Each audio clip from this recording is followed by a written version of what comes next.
Great fourth quarter comeback by our football team again. You know, another opening game that's tight. Got to clean up some mistakes, obviously. You know, you take points off the board a little bit, and with some penalties inside the 5, and there should be touchdowns, so that's disappointing. But you got to give Utah State credit. I thought the quarterback played extremely well, stopped the run, but you know, he made some throws and there were some catches. Hey, we found a way to win the football game. I thought Felton came up big with a couple big catches. The worker comes up big as well. Had some mistakes, obviously, but the ability to run the ball in the second half, I think, helped our cause a little bit. And I'll just take questions. But Coach Perlis used to always say, "They all count one," so that's what I'm basically building on this one. But you know, we'll take the steps to try and correct some of the problems. But hey, 1-0 right now, and again, I thought Utah State played very well. Mark, this game had a lot of similarities to the Boise State game. We know how that season worked out. Did you get that sense with that late stop, just about the team momentum picking up as the game went on? Yeah, I think that the late stop obviously was huge. You know, great play by Joe Bocci. He got pressure. We sent pressure. You know, I think it was 3rd and 1 at the time. So big play by our defense, and you know, our defense played pretty well at times. And then you know, but you gotta give them credit. They got the ball to the people that they needed to get to. I thought they had good play selection, and you know, he found the guy. He found the open guy, and you know, run after catch a little bit. So there are always going to be challenges. You know, you play a Utah State team. You know, all from last season on. You know, when you watch him, when you watch number 10, you know, he threw a very, very good ball, and he was poised in the pocket. And, you know, they create some situations for you with unbalance and things like that. We'll have to correct those. Mark Carter said he doesn't think you believe in luck. And, no, I don't believe in luck.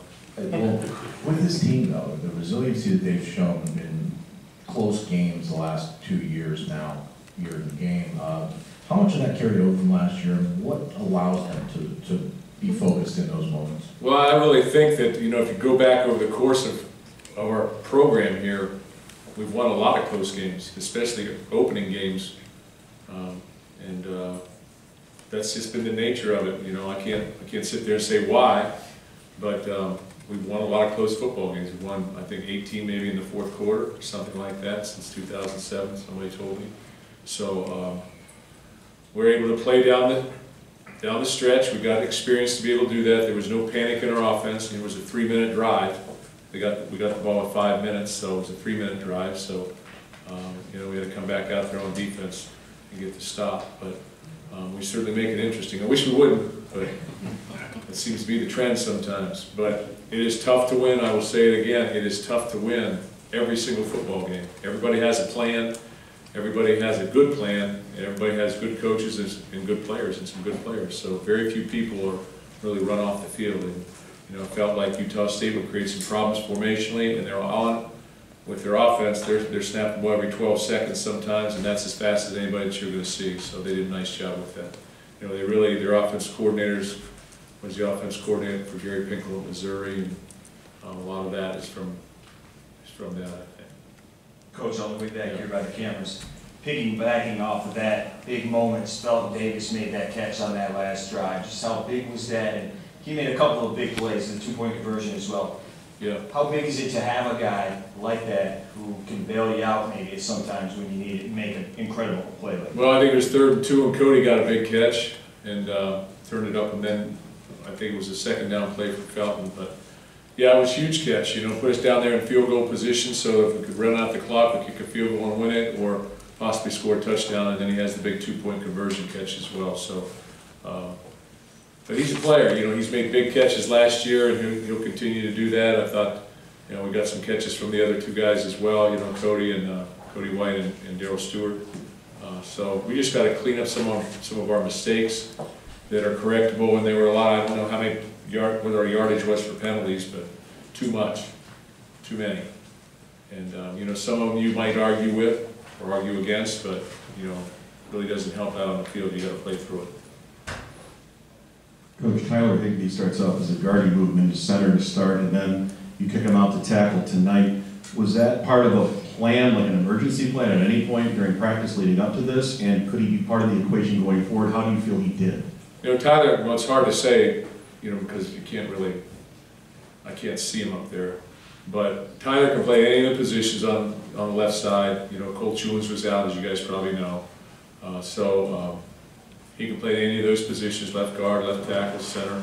And, you know, that's a definite advantage. And really, Campbell can play on the right side and play left tackle as well. So that's an advantage, and I think that we work towards that. I'm not sure what the rotation was there as the game went on, but you know, early on I thought it was tough sledding in there, running the football. Second half, we ran for about 100 plus yards. So there was some positive things there to build on.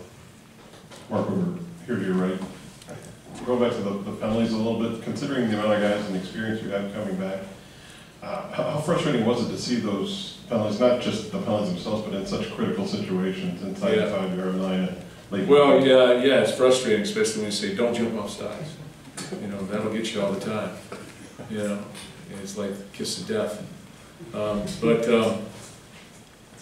The unforced penalties are what concerns me, you know, jumping off sides, calling the wrong play in the huddle, not having enough guys on the line of scrimmage on a touchdown pass. Those are the type of things that can be corrected. Some of the plays, you know, which, you know, holding call or some of those things are subject to interpretation, I guess. It's a kind way to say that. You know, I can't argue that aspect of it. It's going to just fall the way it is, but there are some things that we can control. And so we got to go back and look and say, what could we control that could have been prevented, and then build on those. Mark, you guys struggled to get the 5, 6, 7 yard consistency in the push. What's your level of concern with that element of the game? We put a lot of guys up there, you know, and we're going to find out more about ourselves as we take the next step in the next games. But you got to be able to run the ball and win up front. I said that all along. I've said that for years here. You know, that's really, you know, the fact that they could not run the ball, you know, added to the reason that we won the football game probably. A lot of things made it close.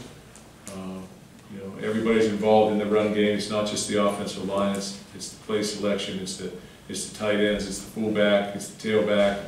It's all of it. It's the wide receivers blocking. So you got to look at where the breakdown was if we didn't get the push or what's happening. But again, you know, I go back and look at Utah State. You know, they got a guy over the center that's 310 pounds and pretty active. We saw that coming in the football game. So we'll look at it and try and make a determination as to why. Their offense obviously presents some challenges in terms of getting pressure with how quick they get, but you guys got a couple sacks. Would you, just without having seen the tape yet, can you kind of break down what you saw maybe from Jacob and Kenny on the edge? Yeah, I know that you know, they went very fast. It's hard, you know, that stuff is going so fast out there. You're at ground level, it's really hard to say. I think that the other thing that happened is their quarterback's taking the snap, and when he's passing, he's backing away from the defense at times too. Did a nice job with that, and they got the ball out on rhythm. You got to congratulate them a little bit. There's some things that we need to fix defensively, well, it's too, you know, you got to watch the tape and see what the deal is. We'll take two more, Stephen and Matt. Coach, you mentioned that a lot of different guys up front on the offensive line. Was that amount of substitution and rotating pre-planned, or was some of that performance-based as the night went on? Just the number of different combinations yeah, I think it was reacting to the game itself, and we want to play certain. You know, we've always tried to play a certain number of players up there so that we have a good rotation and get experience. Mark, with all the returning guys you got, how important do you think it was last year with, I think, 6 wins, 10 points or fewer, for those guys to have that experience in close games to be able to pull out a game like tonight in an opener? Yeah, I think it's very critical. You know, they've been there, they've had to do it before. There's no panic. There's, you know, I mean, we're just going about our business and, you know, making some plays. So I think our players have faith that they can do that, and they have confidence in that, and that showed again tonight. But it was a great football game, great crowd, outstanding environment. Student section was outstanding, and we appreciate that very much. So we go on the road really for the next two games with a bye in there. So you know, we'll be back in town for 3 weeks, I guess. But I thought it was a great environment, and somehow, some way, we're 1-0. So things could be a lot worse. And so I'll take it, and our players will take it. We're never going to apologize for winning a football game, and But with that being said, we need to do some things better. But that's always been the nature of every game that we play. You know, we look at it, and sometimes you play out, sometimes you don't. So we'll keep pushing and take the next step. All right. Good. Thanks, Coach.